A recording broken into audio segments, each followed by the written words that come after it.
This week our travels take us here to the most famous residence in the world, the White House. There's a lot to see and do in our nation's capital.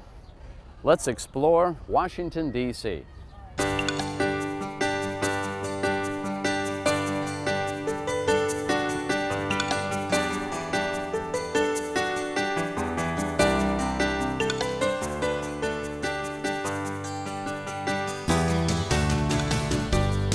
The first thing you need to know about RVing in Washington, D.C. is this.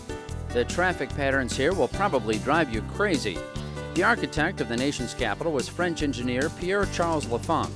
His elegant plan of European-style boulevards and traffic circles was widely admired and does distinguish D.C. from other American cities. But I assure you, you won't be singing his praises if you attempt to negotiate your Class A anywhere near Pennsylvania Avenue. A lot of traffic. D.C. traffic. It's best to park, take the metro. Definitely park outside of the city and take the metro in. It's only a couple of dollars because it's impossible to find parking in here. And you spend a lot of time just trying to park that you can spend just watching and walking around the monuments. We're discovering that. And here's a great way to see the best of Washington, D.C. on board the D.C. Ducks. The D.C. Ducks are one of the newest and most interesting ways to see the city on land and in the water. The fully restored 1942 ducks weigh about 13,000 pounds and were once used by the military to transport troops and supplies in World War II. You can catch the ducks at Union Station, just a few blocks from the Capitol, one of the first sites on the informative 90-minute tour. Now this fountain here lights up multicolored at nighttime. These are all cherry trees on the left side. The Capitol is more than just the symbolic center of Washington, D.C. From this point, the city is divided into 4 compass point quadrants. Most of the D.C. tourist sites are located around the Capitol, along the National Mall, and in the northwest quadrant of the city.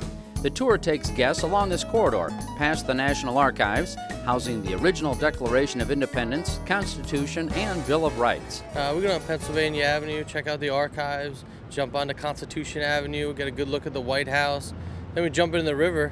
It's a half-hour ride along the river, get a sight to the city from the river, and then we'll go by the airport and then back up onto the highway, get a good look at the Capitol, and then make our way back here to Union Station. I loved it. I really enjoyed it. I thought it was pretty cool that it went on land and then it went on water. Yeah, and what did you like best? Some of the sights that you saw, what did you see? Well, I like the Capitol Hill and then the cherry trees. It's just, the scenery is beautiful, and I didn't know all these monuments and buildings are so close. Washington is filled with many free things to do and places to visit, like the Lincoln Memorial. But be prepared to do some walking. In fact, walking or jogging the National Mall is one of those free activities. A short drive or long walk from the mall is the magnificent National Cathedral of Washington, the 6th largest in the world. Construction of the massive structure began in 1907 and was recently completed in 1990.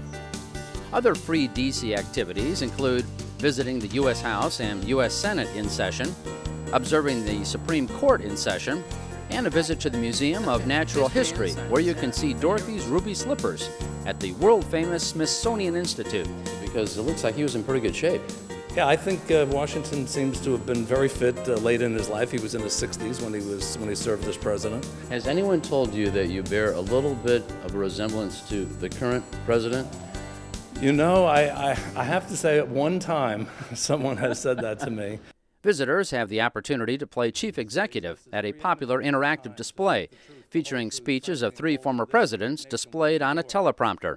And then we have Ronald Reagan's speech, which wasn't an inauguration speech, but which was one of his most famous speeches at the Brandenburg Gate. Mr. Gorbachev, tear down this wall. Right. Remember that. That's right. You can also see the desk where Thomas Jefferson wrote the Declaration of Independence and see the hat worn by Abraham Lincoln the night that he was assassinated. Tours to and from the Smithsonian and other D.C. attractions are just one of the services offered to RVers at Cherry Hill Park, located about an hour north of D.C. in College Park, Maryland. The facility entertains about 10,000 families a year. We have guided bus tours that come in here 3 times a day from Gray Line, plus we have metro buses that pick you up about every 15-20 minutes during the week, once an hour. And they take you to the College Park subway station, and then they take the subway in. And we tell them how to do that step by step. The park has over 400 RV and tent sites, many with full hookups, a large game room, miniature golf course, a fully stocked main store, and a beautiful recreation center.